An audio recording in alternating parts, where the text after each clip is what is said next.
My fingers trembled, clutching 2 sets of photos. The store clerk's words, "Your wife and he looked so sweet together," still echoed in my ears. I stared at the SY engraved on Victoria's wrist and chuckled bitterly, my voice shaking as I said, "Wrap both of these up." Then, pointing to her wrist in the photo where she was snuggled against someone else, I added, "And please ask where she bought this bracelet. I want to get one for my fiancé, a grand wedding gift."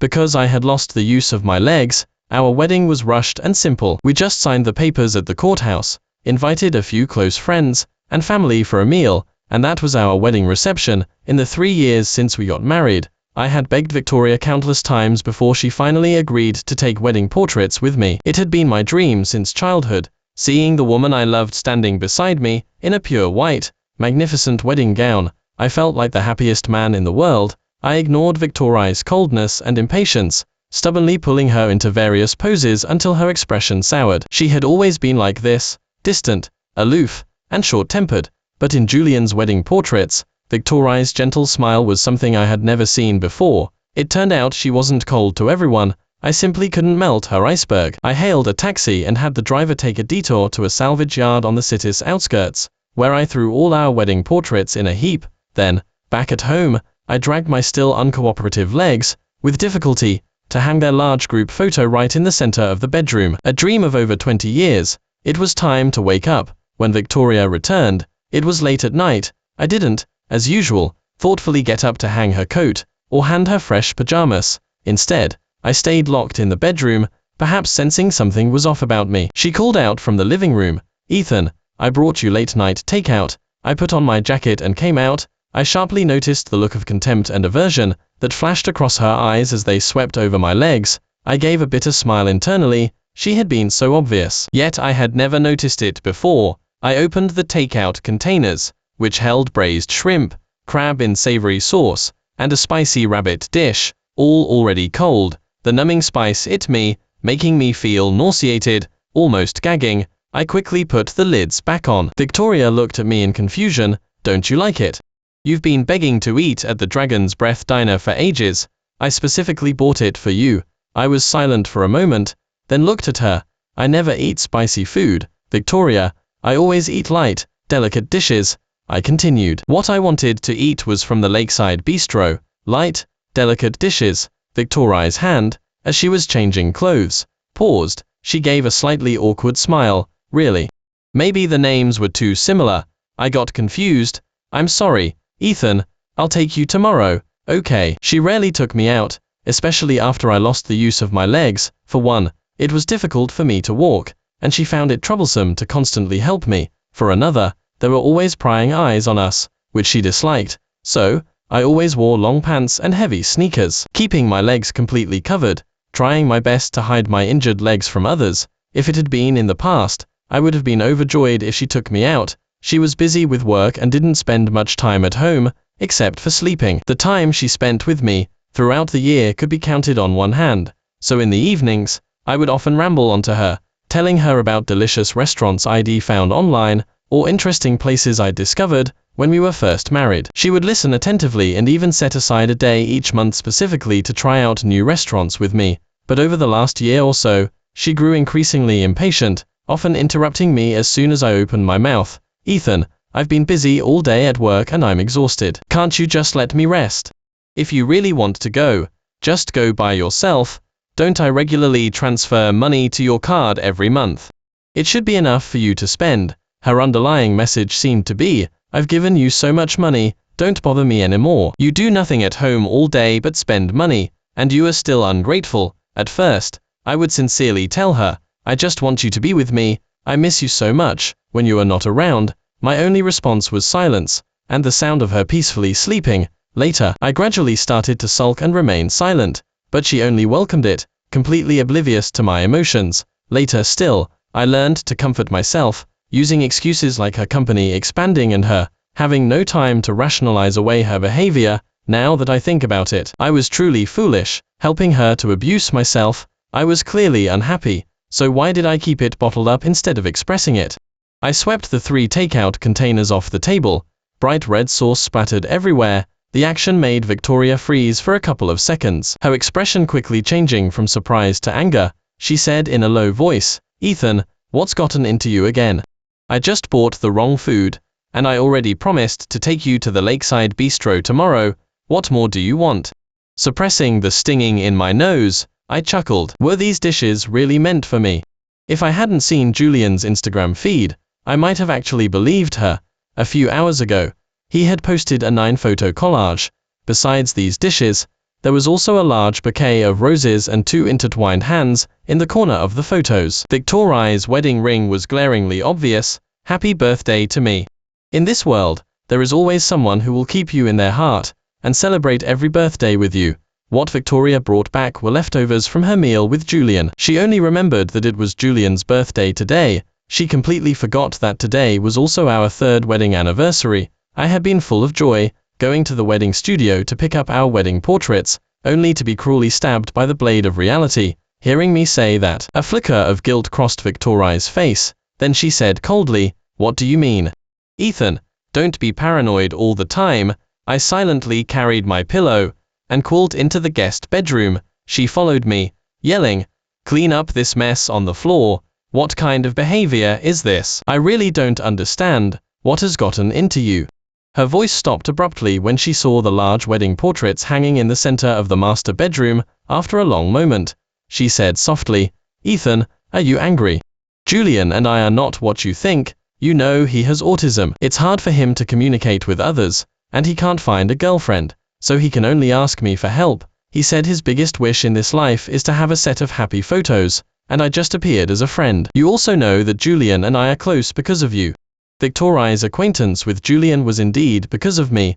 5 years ago, I was the most talented student at the music conservatory, and Julian was my junior classmate under the same professor. Because he had autism since childhood, he rarely communicated with the outside world, always immersed in his own world. Yet, it surprisingly ignited his talent in music. My professor and classmates jokingly referred to us as the conservatory's prodigies. Julian was a year younger than me, with delicate features, and he was always shy and quiet. He only called me Ethan. I felt a strong affection for him, treating him almost like my own younger brother. Not only did I take him to competitions and performances in various places, but I also practically took care of his every need. When I saw clothes that suited him, I would buy them for him without hesitation. And when Victoria and I tried out new restaurants and found delicious food, I would habitually bring him a portion. Victoria once teased me, "I'm getting jealous. You treat your junior classmate better than you treat me, your girlfriend." At that time, we weren't married yet, and I smiled and told her, "Julian is so well behaved, so naive, like a sweetly naive child. It makes you just want to dote on him from the bottom of your heart." I introduced Julian to Victoria, and his awkwardness only made me feel even more tender towards him. At that time, I ruffled his hair and comforted him. "Now you'll have an older sister too." How ridiculous of me to invite a wolf into the house, completely unaware. It turned out I was the biggest fool in the world. After letting out my anger, I surprisingly had a good night's sleep. The next day, when Victoria called me to get up, it was already close to noon. Perhaps out of guilt, the living room had been cleaned, and air freshener had been sprayed to freshen the air. The spicy aroma from last night's dishes was barely noticeable, replaced by a fresh, woody scent filling the air. I was very familiar with this scent. I had personally chosen it for Julian. My good mood vanished. I took out a pair of cargo shorts from the closet. I had bought them 2 years ago, but had never worn them because I was afraid my prosthetic legs would embarrass Victoria. But now, I put them on, walked to the mirror, and looking at my prosthetic legs, felt a slight twinge in my heart. Victoria stepped forward and put her arm around my shoulder, gently comforting me. I twisted my body, subtly pulling away, ignoring her hand hanging awkwardly in the air. I said, "Let's go." Victoria drove, and I sat in the passenger seat. I hadn't ridden in her car for about 6 months. The once neat and tidy car was now decorated in an unfamiliar way. A fuzzy pom-pom hung below the rearview mirror, and the neck pillow was an adorable bunny. I remembered that the rabbit was Julian's birth year animal. I chuckled self-deprecatingly. He was indeed as endearing as a rabbit, unlike me, who had been tormented by my injured legs, and a failing marriage into a shadow of my former self. Halfway through the drive, Victoria's phone rang, breaking the silence. "Little bunny, open the door." My heart ached as if pricked by needles. A sharp, Persistent pain, Victoria quickly explained in a flustered tone. Julian insisted I set that as his custom ringtone. I nodded nonchalantly. She pulled over to the side of the road, and as soon as she answered the phone, Julian's soft voice came through, "Victoria." A doting smile reflexively appeared at Victoria's lips. Then, as if realizing something, she glanced at me, quickly lowered her voice, and opened the car door to step out. I saw her relaxed brow suddenly furrow, and she said, "I'll be right there." Then she walked around to the passenger side, and opened my door. "Ethan, something came up at the company. Why don't you take a taxi back, or I can call a driver for you?" I forced a smile, refused her hand reaching out to help me, and slowly, painstakingly maneuvered my prosthetic legs out of the car. "It's okay, you go ahead. I know Julian is your assistant now. He must be calling you about work." Victoria's words caught in her throat. With only a hasty "I'm sorry," she hurried away. Standing by the bustling traffic on the roadside, I felt a desolate emptiness inside. I leaned on my crutches, walking slowly, searching for an exit. She had simply left me on the main road, with only median strips on either side. Victoria hadn't even bothered to find a safe place to drop me off. If it was Julian's call, she would rush over immediately. My heart felt gripped by a large hand, a painful ache. As I walked, my upper legs gradually began to hurt. A cold sweat broke out on my forehead, and my arms started to lose control. The days of rehabilitation after I first lost the use of my legs flooded back into my mind. Those months had been hellish. My legs were lost because of Victoria. The Liu and Chern families were old family friends. Our two families had a childhood engagement, and I knew from a young age that I would marry Victoria when I grew up, so I rejected the advances of all other girls. And Victoria also consciously kept her distance from other boys, unlike other quiet and well-behaved girls. Victoria had always loved extreme sports, street racing, skydiving, bungee jumping, surfing. I, on the other hand, loved quietude and had displayed exceptional talent in music from a young age. At 18, I scored perfectly on the entrance exam for the conservatory's piano department, and was highly regarded by my professor. I had always believed I would go far in my musical career, eventually performing my own concerts in the world's top opera houses. But that dream shattered 5 years ago. I was 22 then. Victoria, ignoring my objections and concerns, insisted on taking me street racing with her. She said her friends had all agreed to bring their girlfriends. She was the only girl and wanted to bring her boyfriend, Ethan. Victoria had said, "I already promised. If you don't come, I'll be so embarrassed." I looked at her expectant eyes, and couldn't bear to disappoint her. The end result was a car crash on a winding mountain road during a turn. She suffered a deep wound on her arm, down to the bone, and I sacrificed my legs. Hearing the news, Richard rushed back from abroad. Despite her injured arm, he dragged her off her hospital bed, almost breaking her leg, saying he needed to make amends to me. Victoria gritted her teeth, not uttering a sound of pain, only continuously apologizing to me, saying she was sorry. She promised to take good care of me for the rest of her life, to be my legs. She would take me wherever I wanted to go. Tears streamed down my face in sympathy, and I pleaded with Richard on her behalf. In the years that followed, she indeed did well. She would accompany me to every physical therapy session. At first, I couldn't accept the agony of losing my legs. I also resented Victoria. When emotions flared, I would even lash out at her hysterically. She absorbed all my grievances. Her response was meticulous care. When I fell, she would patiently help me up again, and again. She would massage my stumps, relaxing my muscles. Then she would encourage me again, and again. I had thought of suicide, but seeing Victoria's determined face, I chose to face it. I didn't want to disappoint the people I loved and the people who loved me, but in the end, I never regained the confidence to perform on stage. When I submitted my leave of absence application to my professor, my heart shattered for the second time. I withered completely. Losing all hope, I had lost my life, and I had lost my dream. In the years that followed, I would sometimes lose my mind, sometimes be quiet. During that time, Julian would always come to visit me. Victoria's gaze towards him, which had initially been indifferent, gradually became full of tenderness. I once confronted her, and she said, "Julian is your brother, so he's my brother too. Seeing him play the piano reminds me of you sitting at the piano." Victoria was so immersed in Julian's piano playing, her words piercing my heart like a sharp blade. Completely disregarding my instantly pale face, she had forgotten that I could no longer play the piano in a concert hall. The admiring and awestruck gaze she once held for me was now entirely directed at Julian. I picked up the cup from the table, and smashed it next to her feet. get out. Memories flooded back like a tide, my thoughts grew heavier, and I gradually lost my strength. The scorching midday sun beat down on me, and my vision blurred, amidst the deafening ringing in my ears, and the blare of car horns. I passed out. When I woke up, I was lying in a hospital bed. A young, unfamiliar woman was beside me. Seeing me open my eyes, she quickly handed me a cup of warm water. "You're awake. The doctor said there's nothing seriously wrong with you, just anemia and some exhaustion, which is why you fainted on the road." She frowned, a hint of reproach in her voice. "Where's your family? For someone in your condition, missing for so long, and no one called to ask about you." She continued, "Your phone was locked, so I couldn't reach your family. I paid your fees for now, and stayed to look after you. You just fell right in front of my car. You startled me.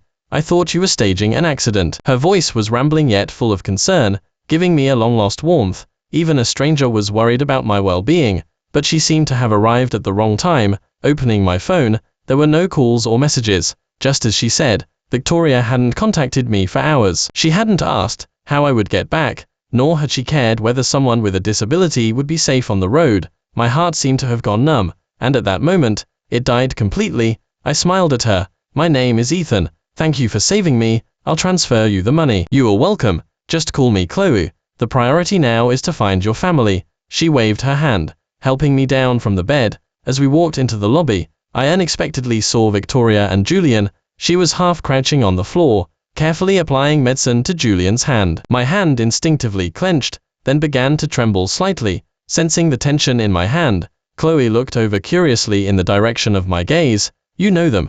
I sneered. "Didn't you ask about my family?"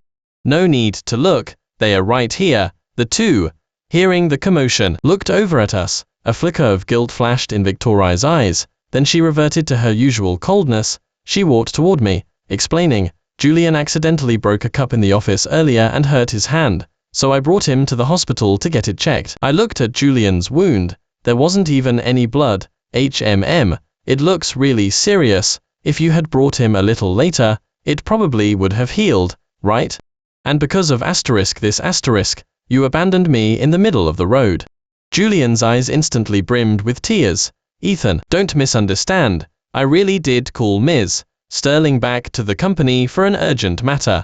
Victoria frowned, abruptly swatting away my hand that was reaching for Julian's. "Is your suspicious nature acting up again?" Julian only hurt his hand when he was making coffee for me during a meeting. His hands are delicate since he plays the piano. Of course, we need to confirm everything's alright at the hospital to be sure. The spot where she had slapped me immediately stung like a needle. She seemed to have forgotten that my hands also played the piano. "As for you, why are you here, not at home or a restaurant?"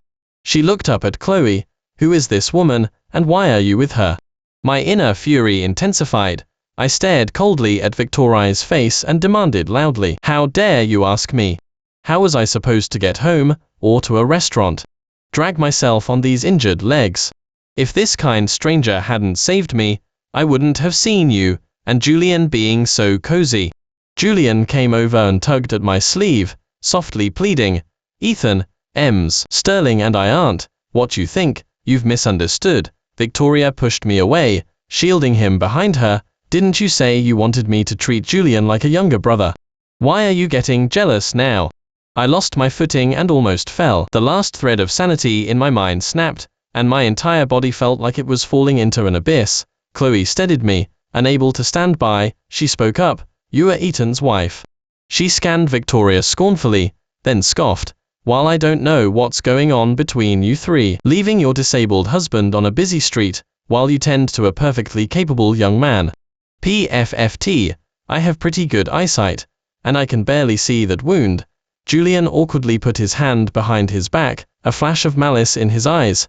Victoria pursed her lips, then reached out to conciliatorily take my hand. "Honey, I was wrong. I used all my strength to push her away," my voice hoarse. "Get out. If Julian is more important in your heart, then let's get a divorce. I'll make room for you two." Victoria awkwardly reached for me. "Ethan, I was just listening to you. Your health is most important right now. Can we please not fight?" A long dormant phantom limb pain suddenly flared, my amputated legs aching with an excruciating, bone-deep pain. just like the bloody agony of being crushed under the car that day. I gritted my teeth, my whole body trembling. Julian, too, clutched his chest, exhaling softly. Ms. Sterling, my chest hurts so much. Victoria hesitated for a moment, then let go of my hand, and went to steady Julian. I'm sorry, Ethan, I'll go to the car to get Julian's medicine first. Wait for me, I'll take you home after I get the medicine. Without waiting for my reply, Victoria ran off. What was left for me was only an anxious and flustered, retreating figure. Victoria, how many times have I waited for you? On my birthday, Julian's call made you tell me to wait. On our wedding anniversary, you went to be with Julian and still made me wait. The moment Julian called you, you would abandon me alone on the main road. I waited and waited, but never once did I see you come back. I won't wait for you anymore. I scoffed at Julian. I didn't realize autism also caused chest pain. Julian timidly replied, I also developed depression a few years ago due to stress after graduation. I nodded. So many psychological issues. What a hardship for you. I turned and left the hospital. Chloe spoke up on my behalf. Ethan, with a toxic woman like that, the sooner you divorce, the better. I released her. Thank you, Chloe. I'll just take a taxi home myself. I don't want to trouble you. Chloe shook her head. My mom says people feeling down shouldn't be left alone. While there's not much I can do, taking a taxi is too inconvenient for you. She scratched her head, her face beaming with a bright, youthful smile. Ethan, don't be polite, just let me drive you home. I couldn't argue with her, so I nodded. As the car drove, my tears could no longer be held back, falling quickly. One by one, I didn't understand why my beloved junior classmate and my beloved wife would choose to betray me together. Victoria's vows during her proposal were still vivid in my memory. She said she would be my legs. She said she would give me a lifetime of happiness. I thought that even though I had lost the use of my legs and my piano dream, at least I still had a loving wife and a junior classmate who could carry on my dream. I remembered that when I first submitted my leave of absence to Professor Davis, I gave Julian several rare sheet music collections I had collected, as well as a book of my own compositions. I also taught him my fingering and practice techniques. His talent was second only to mine. I had entrusted my last dream to him. I remembered then, with eyes filled with tears. He held my hand and said, Ethan, if one day I can stand on stage for a solo performance, the first ticket for my concert will definitely be for you. I'll let you sit in the very center, the closest seat, to personally watch me fulfill our dream. A wave of despair washed over me, a stinging in my nose. I miserably turned my head away, trying my best not to let anyone see me in such a state. Chloe flusteredly fumbled for tissues while also trying to control the steering wheel, clumsy with her hands. She drove and comforted me, occasionally glancing at me with concern. Ethan, if you need to cry, just cry. Holding it in isn't good for you. When we got out of the car, I added her contact information and managed a strained smile. Thank you for today. I'll treat you to dinner sometime. Her face flushed. I sighed inwardly, understanding the subtle emotions in her eyes. Someone too young probably didn't understand what it meant to have a partner with a disability like me. Honestly, I didn't want to get too involved with her, but I also didn't want to owe anyone a favor. I simply couldn't reciprocate her feelings. Back at home, I called my professor. Professor Davis, I've made up my mind. Is the spot for advanced studies at the Music Conservatory abroad, the one you mentioned last time, still available? Professor Davis' delighted voice came through. Today is the last day to apply.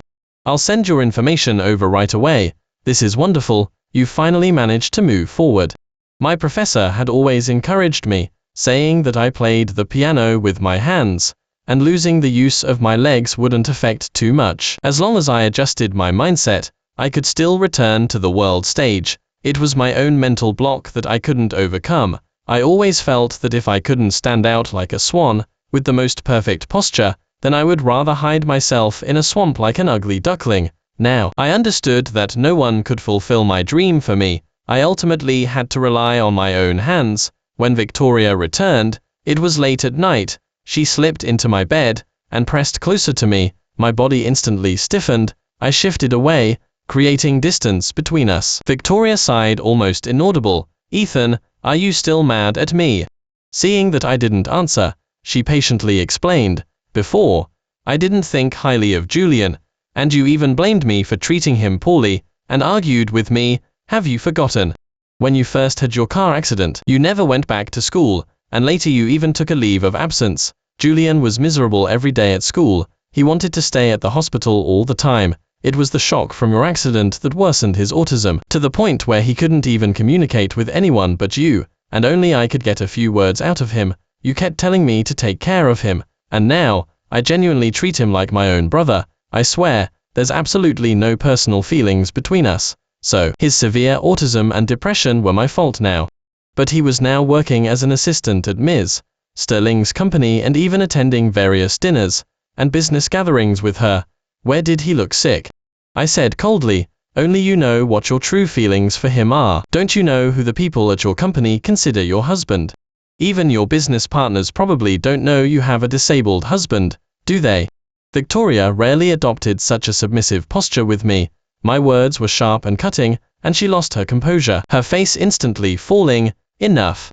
I was doing this for your own good, so you could recuperate peacefully at home. I also have good news to tell you tonight. Julian hurt his hand and can't play the piano right now, but he has a solo concert this weekend at the Metropolitan Concert Hall. Julian said your biggest wish in life was to hold a concert, but you might not have the chance now, so he wants to give you this opportunity. I looked at her in disbelief. Victoria, you actually used our money to arrange a solo concert for Julian. Victoria frowned. That money is all mine. Besides, this small amount can fulfill both your and Julian's dreams. It's not much. I laughed in anger, asking her, so, how does Julian plan to give me this opportunity? Victoria looked at me. Julian said he'd have an identical piano set up for you backstage. Julian will pretend to play in front, but the sound coming through the speakers will be your playing. Something in my mind snapped. I screamed hysterically, Victoria, Julian, you both disgust me. To make me pretend to play the piano for Julian, you are not just insulting me, you are insulting music. I can't do this. Her expression was serious. For a moment, I didn't even know if she truly thought this or if she was trying to humiliate me. Julian's hand injury was minor, and would heal in 2 or 3 days, certainly not affecting the concert. His demand was clearly an attempt to humiliate me, to make me realize that he was the pianist basking in the spotlight, while I was just a clown, a stand-in hidden in a corner. Victoria grew impatient. Tickets have already been sold, and Julian's reputation as a music prodigy has been widely publicized. Plus, Sterling Corporation is the sponsor of the concert. If you don't help now, won't you embarrass both Sterling Corporation and Julian? I couldn't catch my breath, and felt a wave of dizziness. I took a deep breath. Victoria, let's get a divorce. I stood up and pulled out the divorce papers I had drafted earlier that evening from the drawer. I've already signed my section. Please look over the terms of the agreement. If there are no issues, sign it now. She snatched the agreement from my hand, tore it to shreds, and ground out through gritted teeth. Ethan, are you really going to divorce me? I forbid it. I gave a cold chuckle. It doesn't matter if you tear it up. I have a digital copy. I can print as many as I want. Earlier, you wanted me to help Julian, didn't you? It's not impossible. As long as you sign this agreement, I'll agree. Watching the light in Victoria's eyes slowly fade until she slumped to the floor, powerless, I chuckled with satisfaction. Victoria, Julian, just wait for the grand gift I'm sending you both. The concert took place as scheduled. I, who once sat on stage, could now only find a corner backstage to be someone else's stand-in. Victoria had already sent me the program, and the timing down to the second. A large screen was set up in front of the piano, live streaming Julian's every move. When he started playing, I played. When he stopped, I stopped. Julian indeed had talent, having learned most of my style and fingering techniques. In fact, some of the pieces in his announced solo repertoire were my original compositions. I chuckled, intentionally varying my tempo, watching him on the screen, flustered yet trying to compose himself. It was utterly comical. I deliberately played wrong notes, but only someone with perfect pitch like me could hear them. Julian had no idea how many traps I had set for him within the music.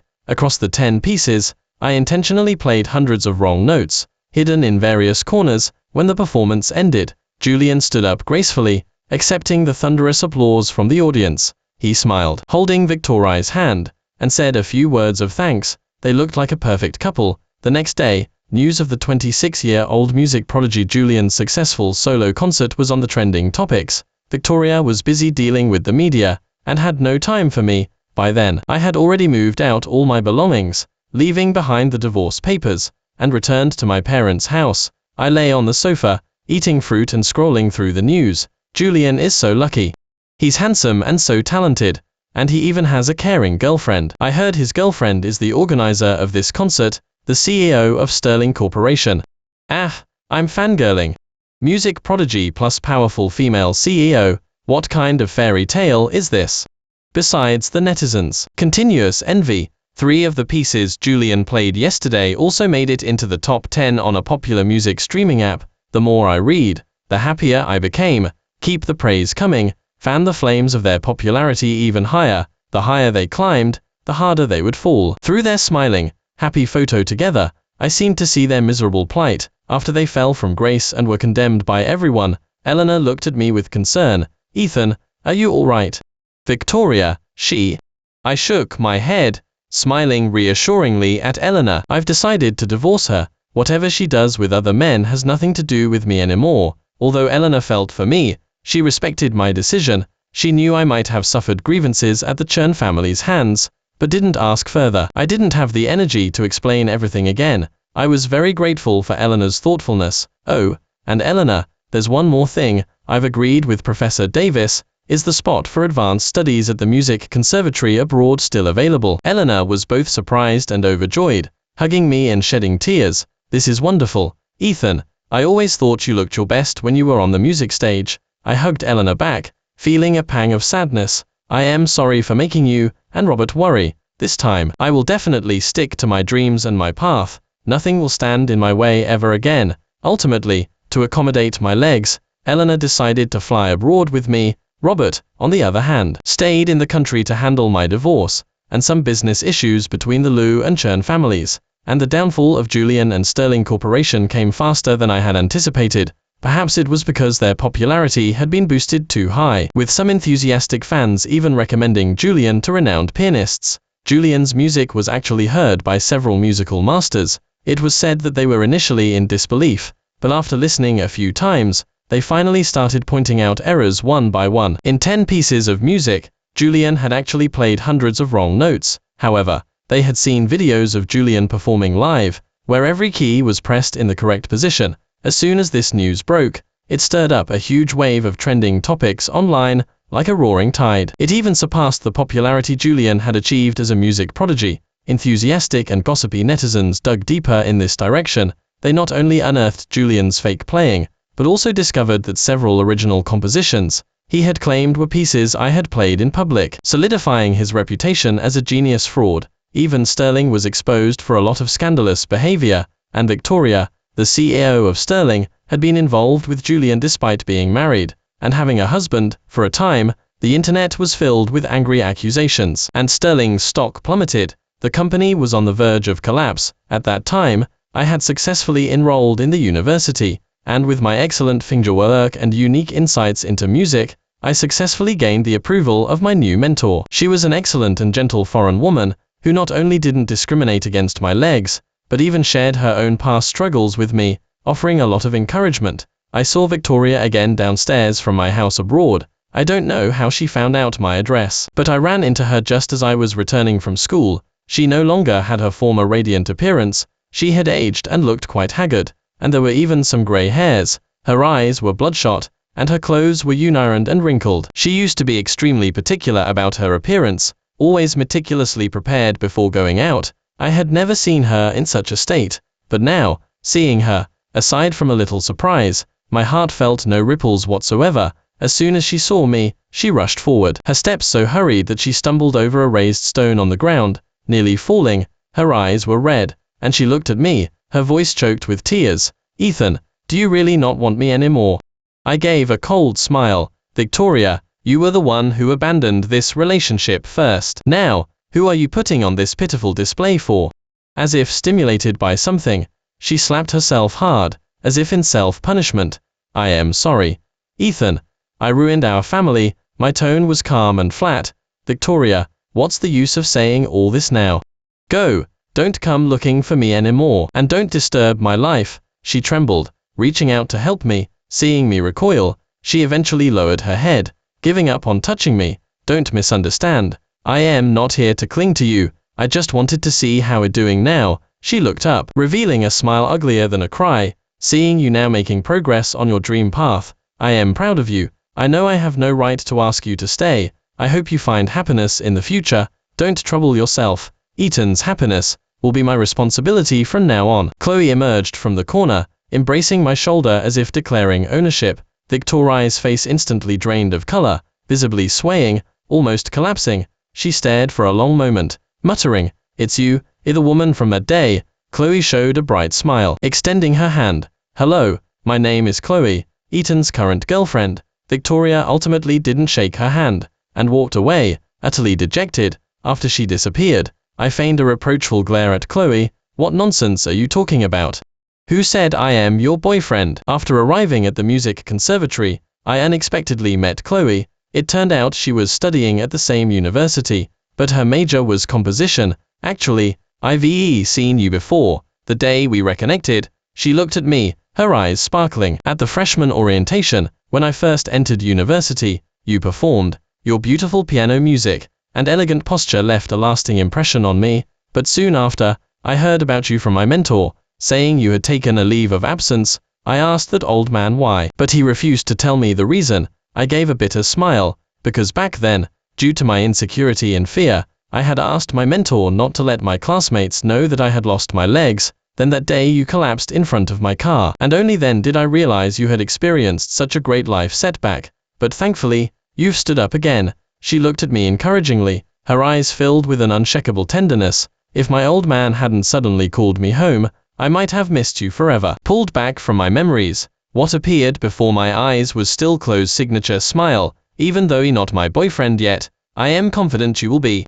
I laughed along. Victoria was cast to the back of my mind, no longer able to occupy even the slightest space in my heart. Perhaps I was also about to usher in a brand new life. Not long after, Eleanor told me about Victoria and Julian's final outcome. I heard that after the fake playing incident, Julian was branded the shame of the music world by netizens. From then on, he seemed to have truly suffered from depression, having intermittent fits of madness and even harming people, and the Churn family plummeted to rock bottom. Although they didn't go bankrupt, they were on the verge of collapse. Victoria was removed from the family records, and also expelled from Sterling Corporation. Julian had indeed tried to expose me online as the person who had played for him initially, but doing so would directly confirm his own fake playing, so his attempts to provoke me were completely drowned out by the netizens' verbal attacks. No one believed anything he said anymore. Julian even threatened Victoria with a knife multiple times, demanding she release the recording of me playing the piano backstage, and issue a statement in Sterling's name, speaking up for him. His fake playing scandal was already confirmed. Doing this was merely to drag me down with him, but Victoria surprisingly didn't listen to him. She even insisted that he had bribed the concert staff, and she knew nothing about the fake playing. Sterling claimed to be a victim as well. Their eventual turn on each other was also within my expectations. After all, when their core interests were touched, how long could their true love last? In the end, my mother told me, Victoria died.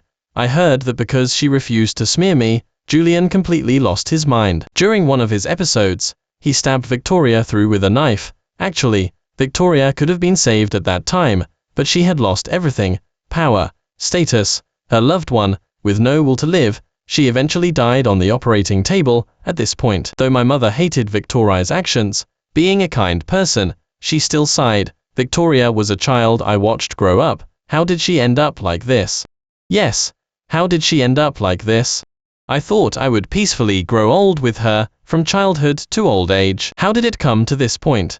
I smiled. Perhaps she was always like this, she just used to be good at hiding it.